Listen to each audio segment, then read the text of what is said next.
एला एक छोटी बच्ची थी। उसकी उम्र लगभग 7 साल थी और उसके बाल भूरे रंग के थे, जिन्हें वह हमेशा 2 चोटियों में बांधती थी। उसकी मुस्कान इतनी प्यारी थी कि जो भी उसे देखता उसका दिल खुश हो जाता। वह एक छोटे से गांव में रहती थी। यह गांव बहुत ही सुंदर और शांत था, जहां हर कोई एक दूसरे को जानता था। गांव के लोग बहुत ही मिलनसार और मददगार थे।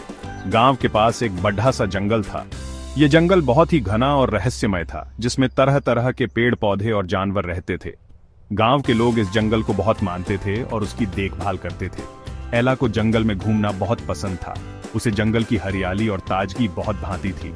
वह अक्सर जंगल में जाकर नई नई जगहों की खोज करती थी और वहां के पेड़ पौधों और जानवरों के बारे में जानने की कोशिश करती थी। हर दिन वह स्कूल के बाद जंगल जाती थी। स्कूल से लौटते ही वह अपना बैग घर पर रखती और जंगल की ओर चल पड़ती। उसे जंगल में समय बिताना बहुत अच्छा लगता था। वह पेड़ों से बातें करती थी। उसे ऐसा लगता था कि पेड़ उसकी बातें सुनते हैं और उसे जवाब देते हैं। वह पेड़ों से अपने दिन भर की बातें साझा करती और उनसे सलाह मांगती। वह पक्षियों के गाने सुनती थी। पक्षियों की चहचहाहट उसे बहुत पसंद थी और वह घंटों बैठकर उन्हें सुनती रहती। उसे ऐसा लगता था कि पक्षी उसके लिए गा रहे हैं। वह खरगोशों के साथ दौड़-ढती थी। जंगल में कई छोटे छोटे खरगोश रहते थे जो एला के दोस्त बन गए थे। वे सब मिलकर खेलते और दौड़ते। जंगल उसका खेल का मैदान था। वहां वह बिना किसी चिंता के खेल सकती थी और अपनी कल्पनाओं की दुनिया में खो जाती थी। उसे जंगल में रहना बहुत अच्छा लगता था। एक दिन एला जंगल में एक पुराने बरगद के पेड़ के पास पहुंची। यह पेड़ बहुत ही विशाल और पुराना था। उसकी जड़ें और शाखाएं दूर दूर तक फैली हुई थी। यह पेड़ बहुत विशाल था। एला ने पहले कभी इतना बड़ा पेड़ नहीं देखा था। वह पेड़ को देखकर बहुत ही आश्चर्यचकित हो गई। उसकी शाखाएं दूर दूर तक फैली हुई थीं। ऐसा लगता था जैसे पेड़ ने पूरे जंगल को अपनी बाहों में समेट लिया हो। उसकी शाखाओं पर कई पक्षी बैठे थे और गा रहे थे। एला ने पहले कभी इस पेड्डाच को ध्यान से नहीं देखा था। वह पेड़ के पास गई और उसे ध्यान से देखने लगी। उसे पेड़ की हर शाखा और पत्ती बहुत ही अद्भुत लगी। वह उसके पास गई और उसे छूने लगी। पेड़ की छाल बहुत ही मोटी और खुरदरी थी। एला को ऐसा लगा जैसे पेड़ उसे कुछ कहना चाहता है। वह पेड़ के पास बैठ गई और उसकी बातें सुनने लगी। एला ने देखा कि पेड़ के तने में एक छोटा सा दरवाजा है। दरवाजा बहुत पुराना था। उसकी लकड़ी पर समय की मार साफ दिखाई दे रही थी। दरवाजे पर धूल और काई की परतें जमी हुई थीं, जो उसकी प्राचीनता को और भी स्पष्ट कर रही थीं। एला ने सोचा कि यह दरवाजा यहां कितने समय से होगा और इसके पीछे क्या छिपा होगा।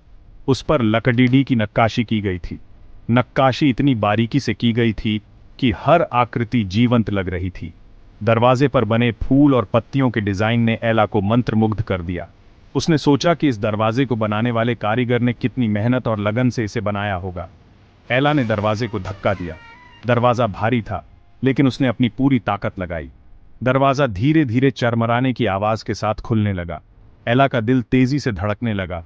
उसे नहीं पता था कि दरवाजे के पीछे क्या होगा। दरवाजा धीरे से खुल गया। जैसे ही दरवाजा खुला, एक ठंडी हवा का झोंका एला के चेहरे पर लगा।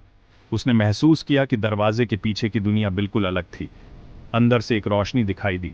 ये रोशनी बहुत ही चमकदार और आकर्षक थी। एला ने सोचा कि यह रोशनी कहां से आ रही है और इसके पीछे क्या रहस्य हो सकता है। एला अंदर झांक कर देखने लगी। उसने देखा कि रोशनी एक लंबी सुरंग से आ रही थी। सुरंग के अंदर की दीवारें चमक रही थीं जैसे किसी जादू से। उसने पहले कभी ऐसा कुछ नहीं देखा था। उसकी आंखें चौड़ी हो गईं और वह आश्चर्यचकित रह गई। एला ने सोचा कि यह सुरंग कहां तक जाती होगी और इसके अंत में क्या होगा। वह उत्सुकता से दरवाजे के अंदर चली गई। उसने धीरे धीरे कदम बढ़ाए। हर कदम के साथ उसकी उत्सुकता और बढ़ती जा रही थी। दरवाजे के पीछे एक सुरंग थी। सुरंग लंबी और संकरी थी। एला ने सोचा कि इस सुरंग का अंत कहां होगा और क्या वह वहां तक पहुंच पाएगी। सुरंग अंधेरी और ठंडी थी। एला ने अपने चारों ओर देखा। उसे कुछ भी साफ दिखाई नहीं दे रहा था। उसने अपने हाथों से दीवारों को छूकर रास्ता बनाने की कोशिश की। एला डर गई, लेकिन उसने हिम्मत नहीं हारी। उसने अपने डर को काबू में किया और आगे बढ़ने का फैसला किया। वह धीरे धीरे सुरंग में आगे बढ़ने लगी। हर कदम के साथ उसकी हिम्मत बढ़ती जा रही थी। उसने सोचा कि अगर वह इस सुरंग के अंत तक पहुंच गई तो उसे कुछ अद्भुत और अनोखा देखने को मिलेगा। थोड़ी देर चलने के बाद एला को सुरंग के अंत में एक रोशनी दिखाई दी। वह तेजी से आगे बढ़ी। जैसे ही वह सुरंग से बाहर निकली, उसकी आंखें खुली की खुली रह गईं। वह एक जादुई दुनिया में पहुंच चुकी थी। यहाँ के पेड़ों की पत्तियां चमक रही थीं। आकाश बैंगनी रंग का था। चांदी जैसे तारे टिमटिमा रहे थे। एला दंग रह गई। वह अपने चारों ओर के वातावरण को देख रही थी, जो पहले से कहीं अधिक रहस्यमय और जादुई लग रहा था। पेड़ों के बीच से हल्की हल्की रोशनी छनकर आ रही थी और हर तरफ एक अजीब सी शांति थी। तभी उसे अपनी तरफ आती हुई एक आवाज सुनाई दी, नमस्ते, तुम यहां कैसे आई? एला ने चौंक कर इधर उधर देखा, लेकिन उसे कोई दिखाई नहीं दिया। एला ने आवाज की तरफ देखा। उसकी आंखें उस दिशा में टिक गईं जहां से आवाज आ रही थी। वह सोचने लगी कि यह कौन हो सकता है। वह एक लाल लोमड़ी थी। उसकी आंखें हरे रंग की चमक से भरी हुई थीं और वह एक चट्टान पर बैठी थी। एला को अपनी आंखों पर विश्वास नहीं हो रहा था। लोमड़ी ने फिर कहा, डरो मत।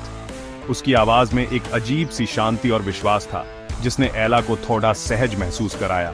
मैं तुम्हें कोई नुकसान नहीं पहुंचाऊंगा। मेरा नाम फिन है।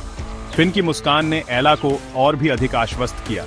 एला ने घबराहट भरी आवाज में कहा, नमस्ते फिन, मैं एला हूं। उसकी आवाज में अभी भी थोड़ी सी घबराहट थी, लेकिन फिन की उपस्थिति ने उसे थोड़ा साहस दिया। फिन हंसते हुए बोला, यह एक जादुई दुनिया है। उसकी हंसी में एक मिठास थी, जिसने एला को थोड़ा और आरामदायक महसूस कराया।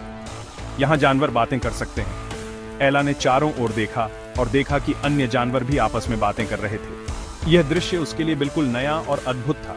फिन ने एला को बताया कि इस जादुई दुनिया पर एक खतरा मंडरा रहा है। उसकी आवाज में अचानक गंभीरता आ गई, जिसने एला को चिंतित कर दिया। फिन ने कहा कि इस दुनिया को बचाने के लिए उसे एला की मदद की जरूरत है। एला ने फिन की आंखों में देखा और महसूस किया कि यह एक महत्वपूर्ण मिशन है। उसने फिन से पूछा, मैं कैसे मदद कर सकती हूँ? फिन ने उसे समझाया कि उसे कुछ खास चीजें इकट्ठा करनी होंगी और कुछ चुनौतियों का सामना करना होगा। एला ने साहस जुटाकर कहा, मैं तैयार हूं। फिन ने मुस्कुराते हुए कहा, तुम्हारे साहस के लिए धन्यवाद एला। अब हमें जल्दी करनी होगी। सेक्शन 5, खोया हुआ रत्न। फिन ने बताया, एक दुष्ट जादूगर ने हमारे वन हृदय नामक रत्न को चुरा लिया है। वन हृदय हमारे जंगल की जीवन रेखा है। ये रत्न हमारे जंगल को जादू और जीवन देता है। अगर वन हृदय वापस नहीं मिला तो हमारा जंगल मुरझा जाएगा, सब कुछ नष्ट हो जाएगा। फिन की आंखों में आंसू आ गए। एला ने फिन से कहा, चिंता मत करो फिन, मैं तुम्हारी मदद करूंगी। हम मिलकर वन हृदय को ढूंढेंगे। सेक्शन 6, चुनौतियों का सामना। एला और फिन ने वन हृदय को खोजने के लिए एक लंबी और खतरनाक यात्रा शुरू की। उन्हें रास्ते में कई चुनौतियों का सामना करना पीडीढ़ा, उन्हें एक गहरी नदी पार करनी पीडीडीही, उन्हें एक अंधेरी गुफा से गुजरना पडीडीढ़ा, उन्हें एक डरावने राक्षस से भी सामना करना पडीडीढ़ा। सेक्शन 7, जादुई रत्न की खोज। लेकिन एला ने हिम्मत नहीं हारी। उसने अपनी बुद्धि और बहादुरी का इस्तेमाल करके हर चुनौती का डटकर सामना किया। आखिरकार एला और फिन उस गुफा में पहुंच गए जहां दुष्ट जादूगर रहता था। जादूगर ने वन हृदय को एक पिंजरे में बंद कर रखा था। एला और फिन ने मिलकर जादूगर को हराया और वन हृदय को छुड़ा लिया। से होकर अपने गांव लौट आई। सेक्शन 9, नायक एला। गांव वाले एला की बहादुरी की कहानी सुनकर हैरान रह गए। वे उसे एक नायक की तरह मानने लगे। एला जानती थी कि जादुई दुनिया का दरवाजा हमेशा उसके लिए खुला रहेगा, लेकिन अब वह अपने घर वापस आकर बहुत खुश थी।